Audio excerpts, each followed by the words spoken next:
ಓಂ ಗುರುಭ್ಯೋ ನಮಃ. ಬಂಧುಗಳೇ, ಒಂದೂರಲ್ಲಿ ಒಬ್ಬ ನಾಸ್ತಿಕ ವ್ಯಕ್ತಿ ಇರುತ್ತಾನೆ. ಯಾರು ಎಷ್ಟೇ ಹೇಳಿದ್ರೂ ಕೂಡ ದೇವರು ಇದ್ದಾನೆ ಅನ್ನುವಂತಹ ಮಾತನ್ನ ಆತ ಒಪ್ಪಿಕೊಳ್ಳೋಕೆ ತಯಾರಿರಲ್ಲ. ದೇವರಿದ್ದಾನೆ ಅಂತ ಹೇಳಿದವರಿಗೆಲ್ಲ ಒಂದು ವೇಳೆ ನಿಮ್ಮ ದೇವರೇನಾದ್ರೂ ಇದ್ರೆ ಅದನ್ನ ಸಿದ್ಧ ಮಾಡಿ ತೋರಿಸಿ, ಅಥವಾ ದೇವರನ್ನ ತೋರಿಸಿ, ದೇವರಿದ್ದಾನೆ ಅನ್ನೋದನ್ನ ಸಾಬೀತುಪಡಿಸಿ, ಆಗ ನಾನು ಕೂಡ ನಿಮ್ಮ ದೇವರಿದ್ದಾನೆ ಅಂತ ಒಪ್ಕೊಳ್ತೀನಿ ಅಂತ ವಾದ ಮಾಡ್ತಿರ್ತಾನೆ ಎಲ್ಲರ ಜೊತೆ. ಊರಲ್ಲಿ ಇರುವಂತಹ ಎಲ್ಲ ಆಸ್ತಿಕರ ಜೊತೆ ಆತನ ವಾದ ಆಗಿರುತ್ತೆ. ನಿಮಗೂ ಗೊತ್ತಿದೆ ಬಂಧುಗಳೇ, ದೇವರಿದ್ದಾನೆ ಅಂತ ಹೇಳುವುದು ತುಂಬಾ ಸುಲಭ ಇದೆ. ಆದ್ರೆ ದೇವರಿದ್ದಾನೆ ಅಂತ ಸಿದ್ಧ ಮಾಡಿ ತೋರಿಸುವುದು ಎಷ್ಟು ಕಷ್ಟದ ಕೆಲಸ ಅಂತ ನಿಮ್ಗೆ ಗೊತ್ತಿದೆ. ಯಾರಿಂದನೂ ಕೂಡ ದೇವರಿದ್ದಾನೆ ಅಂತ ಸಾಬೀತುಪಡಿಸೋಕಾಗಿರಲ್ಲ. ಹೀಗಾಗಿ ಆತ ದೇವರಿಲ್ಲ ಅಂತಾನೆ ವರ್ತಿಸ್ತಿರ್ತಾನೆ ಜಂಬದಿಂದ. ಮುಂದೆ ಊರಲ್ಲಿರುವಂತಹ ಆಸ್ತಿಕರೆಲ್ಲರೂ ಸೇರಿ ಇವನಿಗೆ ಹೇಗಾದ್ರೂ ಮಾಡಿ ಪಾಠ ಕಲಿಸ್ಬೇಕು, ಅಥವಾ ದೇವರಿದ್ದಾನೆ ಅನ್ನುವಂತ ಮಾತನ್ನ ಈತ ಒಪ್ಕೊಳ್ಬೇಕು, ಆ ರೀತಿ ಮಾಡಬೇಕು ಅಂತ ಯೋಚನೆ ಮಾಡ್ತಾರೆ. ಯೋಚನೆ ಮಾಡಿ ಆತನಿಗೆ ಹೇಳ್ತಾರೆ, ನಿನಗೇನಾದ್ರೂ ದೇವರಿದ್ದಾನೆ ಅಂತ ಸಾಬೀತು ಮಾಡಿ ತೋರಿಸಬೇಕಾಗಿದ್ರೆ, ಅಥವಾ ದೇವರನ್ನ ನೋಡಬೇಕಾಗಿದ್ರೆ, ಇಲ್ಲೇ ನಮ್ಮ ಪಕ್ಕದ ಹಳ್ಳಿಯಲ್ಲಿ ಒಬ್ಬ ಮಹಾತ್ಮರಿದ್ದಾರೆ, ಅವ್ರ ಹತ್ರ ಹೋಗು, ಅವರು ಖಂಡಿತ ನಿನಗೆ ದೇವರನ್ನ ತೋರಿಸ್ತಾರೆ ಅಥವಾ ದೇವರಿದ್ದಾನೆ ಅಂತ ಸಾಬೀತುಪಡಿಸ್ತಾರೆ ಅಂತ ಎಲ್ಲ ಆಸ್ತಿಕರು ಸೇರಿ ಹೇಳ್ತಾರೆ. ಸರಿ ಅಂತ ಅನ್ಕೊಂಡು ಈತ ಜಂಬದಿಂದ ಆ ಮಹಾತ್ಮರ ಹತ್ರ ಹೋಗ್ತಾನೆ.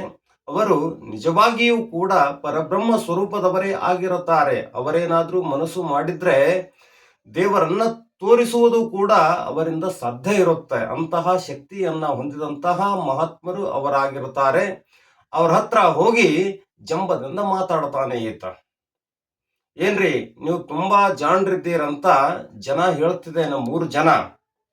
ದೇವ್ರಿದ್ದಾನೆ ಅಂತ ನೀವು ತೋರಿಸ್ತೀರಿ ಅಂತ ನಮ್ಮ ಜನ ಹೇಳಿದೆ, ಅದಕ್ಕೆ ನಾನು ನಿಮ್ಮ ಹತ್ರ ಬಂದಿದ್ದೀನಿ.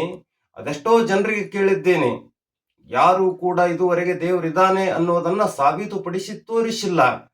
ನಿಮ್ಮಿಂದ ಏನಾದ್ರೂ ಸಾಧ್ಯ ಇದ್ರೆ ದೇವ್ರಿದ್ದಾನೆ ಅಂತ ಸಾಬೀತುಪಡಿಸಿ ಅಂತ ಗರ್ವದಿಂದ ಮಾತಾಡ್ತಾನೆ. ಬಂಧುಗಳೇ, ಅವರು ದೇವರನ್ನ ತೋರಿಸಬಹುದಾಗಿತ್ತು, ಅಷ್ಟು ಶಕ್ತಿ ಇರುತ್ತೆ ಕೂಡ ಅವರಲ್ಲಿ. ಆದ್ರೂ ಈತನ ಜಂಬ ನೋಡಿ ಸುಮ್ಮನಾಗ್ತಾರೆ. ಸುಮ್ಮನಾಗಿ ಆತನಿಗೆ ಮರು ಪ್ರಶ್ನೆ ಮಾಡ್ತಾರೆ. ದೇವರಿದ್ದಾನೆ ಅಂತ ನಾನು ಸಾಬೀತುಪಡಿಸಿ ತೋರಿಸ್ತೀನಿ, ಆದ್ರೆ ನಂದೊಂದು ಕಂಡೀಷನ್ ಇದೆ. ಆ ಕಂಡೀಷನ್ ಏನಿದೆ ಕೇಳು ಅಂತ ಮಹಾತ್ಮರು ಹೇಳ್ತಾರೆ. ಸರಿ ಹೇಳಿ ಅಂತಾನೆ. ಆಗ ಮಹಾತ್ಮರಂತಾರೆ, ನಾ ಸಾಬೀತುಪಡಿಸುವ ಮೊದಲು ನೀ ಏನಿದೀಯಾ ಅಂತ ಹೇಳು ಅಂತಾರೆ.